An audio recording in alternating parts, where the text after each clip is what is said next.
Добрый день, дорогие сябры.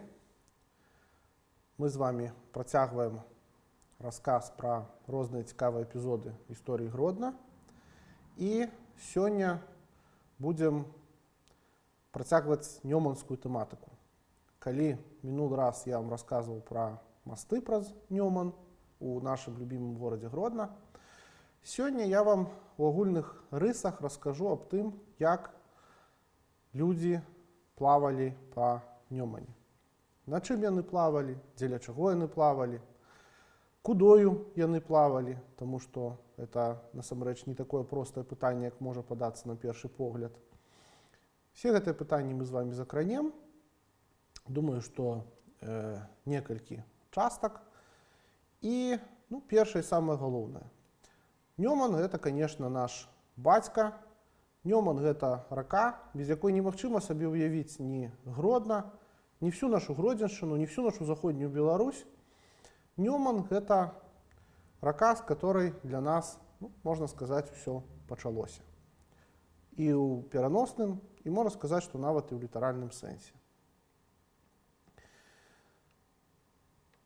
Больш-менш лёгка сабе можна адразу сказаць, што, конечно, узнікненне нашага горада Гродна 12 ці ў 11 стагоддзі яшчэ, безумоўна, было звязана з Нёманам.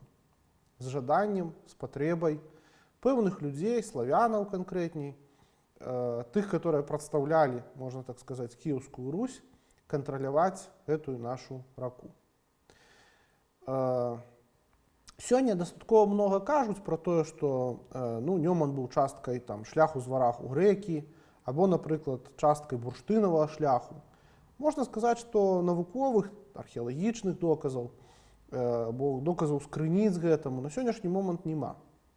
Калі мы, напрыклад, гаворым пра Нёман у 10, 11, 12 стагоддзях, то, напрыклад, на берагах Нёмана няма кладаў арабскіх манет, якія бы адназначна сведчылі аб тым, што па Нёмане, гэтаксама як і па Дзвіне, і па Дняпру, ішоў вось гэты шлях з варагу грэкі. Таму што галоўным чынам гандлёвымі справамі займаліся варагі, вікінгі, жыхары поўначы еўрапейскай, і менавіта яны пакідалі вот этой велізарныя клады з арабскіх дзірхемаў і зброі, розных іншых цікавых рэчаў. Таксама і рэчаў з бурштыну у Панямоні, у нашым Панямоні, беларускім, знойдзена дастаткова мала. Таму мы дастаткова смела можам сказаць, што Нёман гэта была замкнутая водная сістэма. Водная сістэма, мы все ведаем, што Нёман пачынаецца ў Уздзенскім раёне, з такога ручая Нёманец, там яшчэ зліваюцца некалькі рэк, і адтуль пачынаецца Нёман. Да Гродна ён бяжыць з усходу на захад, а ў раёне Гродна паварочвае на поўнач. Дык вось, як сюды дайшлі славяне, якім шляхам і дзеля чаго.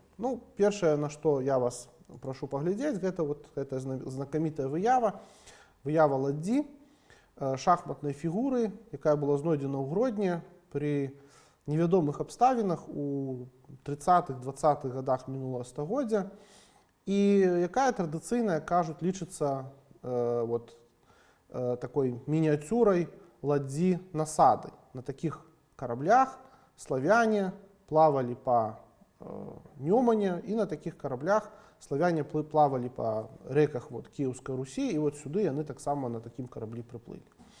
Это па вялікім рахунку таксама здагадка, хаця ўжо і помнік такой ладдзі ў Гродні з'явіўся. Але, тым не менш, мы на 100% не можам сказаць, на якіх караблях славяне сюды прыплывалі. Ніякіх знаходак, напрыклад, старажытных караблёў у глыбіні водаў нёманскіх няма. Некаторы час таму быў знойдзены човен, які датуецца ўжо высокім сярэднявеччам, вялікі човен. А вось, напрыклад, на Валыні, можна сказаць, на прытоках Прыпяці, знаходзяць час ад часу вельмі вялікія караблі, на которых акурат менавіта чоўны велізарныя, на которых славяне акурат маглі сюды прыплыць. Наступная выява, якую я вас прошу звернуць увагу, это акурат Беларусь і бассейны рэк. Ну і вот вы бачыце, што такім жоўценькім паказаны акурат бассейн Нёмана. І Нёман, як вядома, цячэ ў Балтыку. І на поўдні можна сказаць, што вот гэта гістарычная Літва, якая, власна кажучы, і займала бассейн Нёмана, судакранаецца з Палессем акурат у тым месцы, дзе пачынаецца бассейн Припяці. Значыць, ну, гэта Івацевічскі раён і Выганашчанскія балоты, з якіх у адзін бок ідуць прытокі Припяці, а ў другі бок на поўнач ідуць прытокі Нёмана, ў першую чаргу Шчара. І хутчэй за ўсё славяне, яны, конечно, карысталіся воднымі шляхамі, даплылі па, ну, Припяць, зразумела, Припяць, Піна, гэта ўжо ў тыя часы былі вельмі важныя водныя артэрыі, паплылі па Ясельдзе, перацягвалі пры дапамозе волакаў, на волаках перацягвалі свае караблі праз гэтыя балоты, і потым па Шчары дабіраліся да цяперашняга Слоніма, і по Шчары даходзілі да Нёмана, і далей ўжо плылі да Гродна. Безумоўна, все гарады, якія узніклі ў Панімоні ў 11, 12, 13 стагоддзях, гэта і Нёман, гэта і Новагрудак, і Слонім, і Гродна, і Ваўкавыск, все яны звязаны з жаданнем кантраляваць водныя шляхі. Ну, напрыклад, вот, назву нашага раённага цэнтра Ваўкавыск традыцыйна выводзяць ад воўчай выі там, або воўчай шыі. І з вялікай долей верагоднасці можна сказаць, што з воўкам это непасрэдна не звязана назва, а звязана акурат з волакамі, тымі месцамі, дзе был Волакавыск, то есть высокае месца з волакамі, акурат тое месца, дзе караблі з бассейна Припяці, з бассейна Чорнага мора перацягвалі ў бассейн Нёмана і наадварот. Таму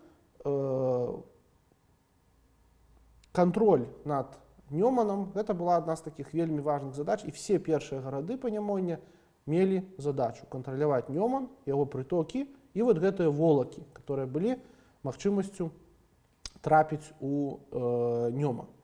Ну, а на што славянам трэба было трапляць у Нёман? Спытаеце вы мяне. Кіеўская Русь, калі, в прынцыпе, ў руках быў Днепр, і была заходняя Двіна, і былі волакі там, той же самы Віцебска быў Свят, ну, то як бы якая патрэба была кантраляваць Нёман. Тым больш, што мы ведаем, да, што ў Панімонні паўночным жылі ваяўнічыя племёны балтыйскія, это былі яцвягі, гэта былі прусы, літоўцы, уласна кажучы, жамойты. З гэтым сувязі можна выказаць адну дастаткова цікавую версію, якую, мне здаецца, не асабліва агучвалі даследчыкі, гэта маё такое ўласнае прыпушчэнне, але мне здаецца, оно дастаткова цікавае. Гродна, цалкам магчыма, на Нёмане быў заснаваны не толькі і не столькі для таго, каб кантраляваць шлях па Нёмане далей на поўнач, у бок цяперашняй Літвы, колькі каб кантраляваць новы і вельмі цікавы шлях на захад, на поўнач ад Белавежскай пушчы. Все мы з вами ведаем нашу любимую Лососянку, або Лососну. Многія ведаюць, што ў Лососны ёсць прыток, які адразу мае тры назвы. Гэта Татарка, яе сёння многія называюць. Ёсць яшчэ такая назва Припілля, як бы афіцыйная яе назва. І ёсць яшчэ вельмі старая назва, па которой мала хто памятае. Эта рэчка называлася Ятла. Цяпер эта назва захавалася такі ў назвы вёскі пад Ятлай на тэрыторыі Беларусі. Так вот, гэтая рэчка Татарка, яна выцякае з такога балота, якое знаходзіцца літаральна на самай мяжы Беларусі і Польшчы, у аколіцах Лабна беларускага. І з гэтага ж самага балота у другі бок бяжыць, пачынаецца рака, якая называецца Бобр, па-польску Бебжа. Гэты Бобр, гэта забалочаная такая, дастаткова глыбокая рака, якая бяжыць у Нараў, а Нараў упадае непасрэдна ў Віслу. І вось тут мы бачым такі вельмі цікавы шлях з Ласосна-Ласасянкі ў Татарку, з Татаркі ў Бобр, з Бобра ў Нараў і з Нарава ў Віслу. Фактычна, Гродна давала магчымасць у пэўным моменце тым, хто кантраляваў, тым, хто меў вось наш горад, давала магчымасць трапляць у Віслу воднымі шляхамі на поўнач ад Белавежскай пушчы. Гэта дастаткова важная была справа. Доказаў гэтаму, калі браць там некае 12-13 стагоддзе, не існуе, але ёсць крыху больш пазнейшыя доказы. Напрыклад, у Польшчы ёсць мястэчка, якое называецца Ліпск над Бебжом, Ліпск над Бобрам. Яно зусім блізка ад мяжы, можна сказаць, такі горад пабрацім Сапоцкіна. Ён знаходзіцца на гэтай Бебжы, на гэтай рэчцы. І ў Ліпска ёсць герб. Я вам зараз яго пакажу. Гэты герб – гэта выява карабля з ветразю і сцягамі. Ну, сёння, калі вы трапіце ў Ліпск, то не адразу нават убачыце і знойдзеце там гэты бобр, гэтую рэчку. А чаму є такі герб? Таму што ў 1580-х гадах гэты герб гораду Ліпску даў кароль Стэфан Баторый. І даў ён яго не проста так, а даў ён яго таму, што менавіта праз бобр ажыццяўлялася дастаўка ў Гродна матэрыялаў для будаўніцтва перабудовы каралём Стэфанам Баторым Гродзенскага старого замка. Ёсць дакументы, которые вельмі дакладна паказваюць, што пясчанік і іншыя будаўнічыя матэрыялы па Вісле сплаўляліся да Нарэва, потым па Нарэву сплаўляліся да Гродна, як там напісана. А чалавек, который знаходзіўся ў Тыкоціне, ён кантраляваў акурат сплаўку гэтых цяжкіх матэрыялаў, которые немагчыма пагрузіць тады было, там, напрыклад, на чыгуначную платформу і прывезці сюды ў Гродна. І відавочна, што па Нарэву да Гродна самога даплыць немагчыма, таму што Нарэў ідзе па Белавежскую пушчу на поўдзень, а вось з Нарэва ў Бобр, з Бобра ў Прыпіллю і потым у Лосасянку, і праз некаторы час ты адказваешся проста пад сценамі Гродзенскага старога замка. Таму гэты водны шлях, думаю, што і быў адной з вельмі важных прычын, калі не галоўнай прычынай заснавання нашага горада Гродна. Ну і ўжо пазней, канешне, нават пра 13 стагоддзя, 14 стагоддзя, калі гаварыць пра судаходства нёманскае, мы не ведаем амаль што нічога. Больш-менш дакладныя звесткі пачынаюць з'яўляцца ўжо ў часах пасля перамогі пад Грунвальдам, калі адным з пунктаў таго, што Вялікае княства Літоўскае і Польшча перамаглі крыжакаў, была менавіта магчымасць гандлю па Нёмане. І на поўнач па Нёмане вырушылі караблі з Вялікае княства Літоўскае. Ну і вось паглядзіце на вельмі цікавую каляровую карту, яе кавалачак. Это карта Паўночнай Еўропы Олафа Магнуса, 1530-х гадоў выдання. Яна цікавая, багатая, Гродна на этой карце, на жаль, няма, она не ўвайшло ў маштаб этой карты.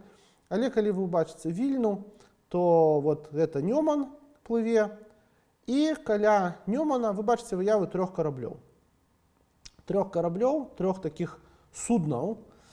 Адно з іх, которое самае ніжняе, гэта хутчэй за ўсё нёманскі плот. Менавіта дрэва звязанае, якое плыве ў Балтыку. Верхні карабель гэта хутчэй за ўсё струг, так лічаць даследчыкі, адзін з самых старажытных тыпаў карабля.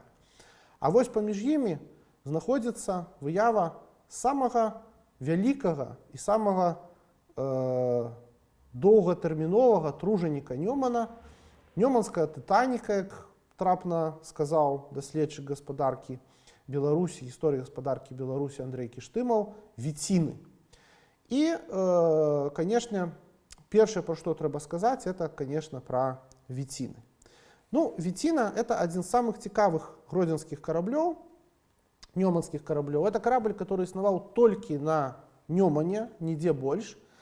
І гэта карабель, які за весь перыяд свайго існавання, пачынаючы з, вось я вам паказаў карту Олафа Магнуса 1530-х гадоў, і до пачатку 20-го стагоддзя ён мала змяніў свой знешні выгляд. Ну, даследчыкі традыцыйна выводзяць слова віціна ад віці. Гэта хутчэй за ўсё тонкія гнуткія галінкі, якімі звязвалі паміж сабой канструкцыі гэтага карабля. Гэта лагічная назва па той простай прычыне, што, канешне, у 16 стагоддзі шмат цвікоў не выкарыстоўвалі, яны былі дастаткова дарагія, металічныя цвікі. І от, напэўна, самым старажытным спосабам акурат звязвання гэтага карабля, умацавання ў канструкцыі былі вот гэтыя віці. Канешне, ўжо ў гістарычныя часы, ў 19 стагоддзі, гэтыя віці замянілі жалезныя цвікі, але сама вот эта назва віці, яна захавалася.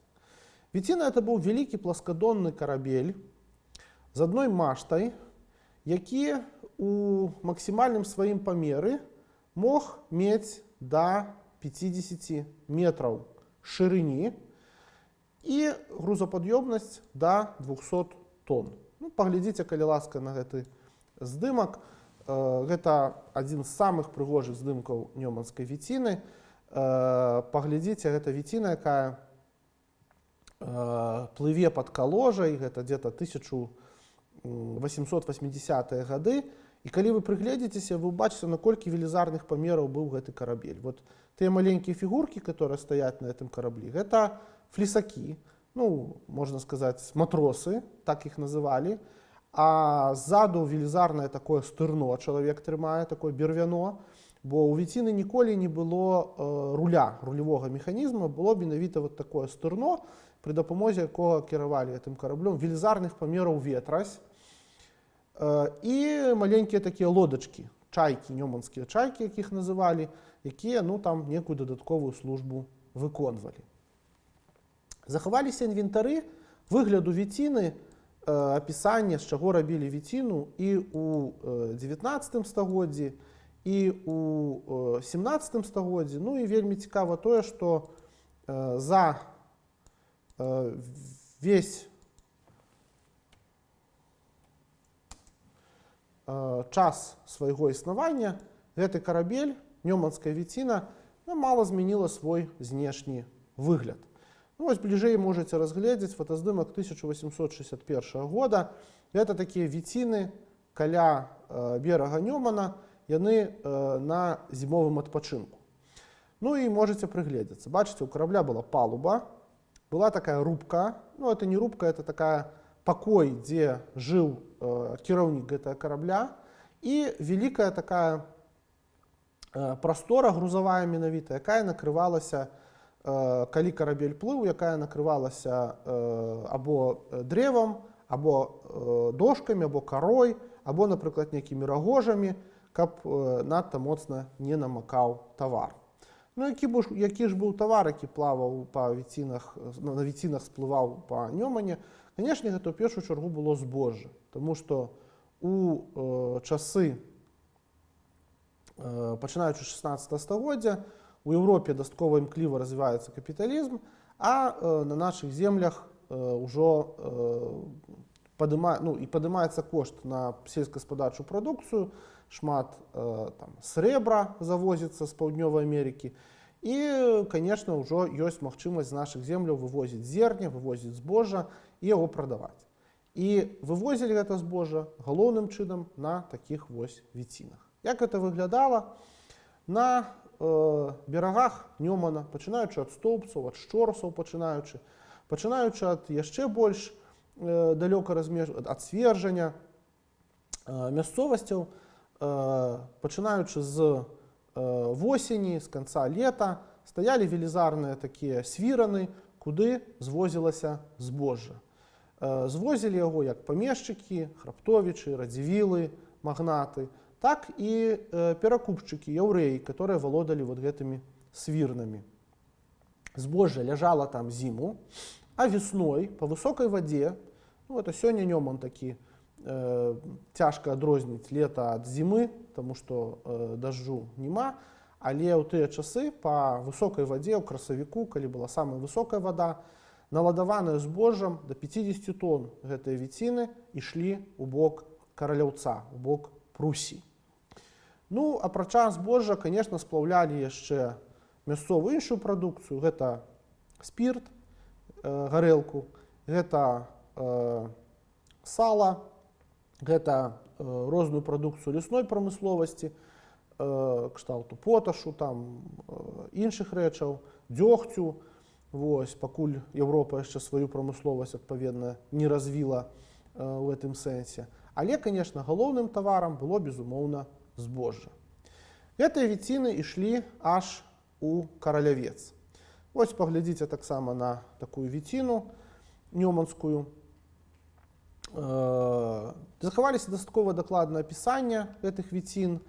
Ну, мы, напрыклад, ведаем, што на саміх віцінах, апрача, напрыклад, віціну, каб збудаваць, выкарыстоўвалі 3 розныя віды дрэва. Выкарыстоўвалі мох, который называлі зуй або жуй, гэтым мхом набівалі, канапацілі карабель. І нават было апісана аснашчэнне, што ў караблі павінна было быць. То есть, напрыклад, спецыяльныя кацялкі, шуфлі, бочка для квасу, дзежа для хлеба, то есть все, што трэба было для экіпажа гэтага карабля. Канешне, спачатку ў Беларусі было так шмат гэтага дрэва, што віціны, якія даплывалі да Каралеўца, да Калінінграда цяперашняга, там і пакідалі, прадавалі на дровы. Але з часам, канешне, дрэва станавілася ўсё менш і менш, асабліва такога, з которого можна было будаваць караблі. І паступова гэтыя віціны пачалі цягнуць назад. Канешне, ісці пад плынь было вельмі цяжка, асабліва летам, тому што калі у красавіку людзі выплывалі, дзе-то ў маі толькі пад канец яны даплывалі да Каралеўца, прадавалі збожжа, ім трэба было назад зацягнуць свой карабель. І вось тады з'явілася цэлая катэгорыя насельніцтва прыбярэжных вёсак, якіх і называлі віціннікі. Гэта былі сяляне, якія у чэрвені дзесьці акурат ёсць такі невялікі перапынак в сельскагаспадарчых работах, якія мелі магчымасць крыху падзарабіць тым, што супраць цячэння цягнулі гэтыя віціны у месца іх пастаяннай дыслакацыі, скажам так. Віціннікі не цягнулі карабель ад Каралеўца аж да Свежжані, напрыклад. Яны цягнулі ад адной вёскі да другой, там некалькі дзесяткаў кіламетраў, наймаліся і дастаткова добра зараблялі. Напрыклад, ад Гродна, ад Друзгейнікаў да Гродна цягнулі віціны, гэта займала тыдзень. Это 40 кіламетраў, цягнулі іх тыдзень, кожнаму чалавеку, кожнаму віцінніку цягну плацілі рубель за дзень работы. Это быў добры заробак. Ну, тут вы бачыце віціннікаў такіх на гэтым фотаздымку вельмі пастановачны здымак, тому што карабельчык там невялікі, всего 4 чалавекі, конечно, десяткі людзей цягнулі вялікі карабель. Это была культура, традыцыя, песні, размовы. Ну і бачыце, што віціннікі, так сказаць, дастаткова прыстойна выглядалі. Гэта не былі бедныя людзі, якія там, як бурлакі, там наймаліся толькі на гэтую работу. Гэта былі нармальныя гаспадары або іх сыны, якія проста хацелі зарабіць сабе на новыя боты, на вяселле, ну і на розныя іншыя такія справы. Таму гэта традыцыя віціннікаў, яна, канешне, існавала. Ну і калі ўжо размова менавіта пра віціны заканчваць, то, канешне, паглядзіце на фотаздымак Кёнігсберга, Каралеўца, як тады называлі нашыя продкі. Гэта было для нас сапраўднае акно ў Еўропу ў тыя часы. Гэта, можна сказаць, такая была, калі глядзіш на гэтыя здымкі, то такое ўражанне складаецца, што это Венецыя, а не паўночны балтыйскі горад, каналы, мноства самых розных караблёў, не толькі віцін, гэта караблі ўжо, которые плавалі па моры, і гэтыя марскія караблі, дарэчы, заплывалі у Нёман, некаторыя нават да Гродна даплывалі, адносна которые былі невялікія. І тут акурат гродзенцы глядзелі на свет, разгружалі свае тавары, разгружалі сваё збожжа, закупаліся таварам назад, потому что, напрыклад, ёсць такія ўспаміны, што калі карабель плыў віціна ішла у Каралявец, то гэтае месца, дзе жыў кіраўнік карабля, оно было абсолютно пустое. Зато калі эта віціна плыла назад, яе цягнулі назад, гэтае месца все было наладавана дарагой мэбляй. Люстры, канапы. Чаму? Таму што лічылася, што это абсталяванне карабля, і за гэта не трэба было плаціць падатак. Ну, все то самае, як і цяпер людзі выкарыстоўвалі, каб мець магчымасць зарабіць, прыехаць сюды і гэтыя дарагія рэчы ўжо тут прадаць. Такая была гісторыя пачаткаў судаходства на Нёмане, такая была гісторыя нёманскіх віцінаў. Ну, а далейшыя эпізоды гісторыі нёманскага судаходства мы вам раскажам ужо ў наступнай частцы нашай лекцыі.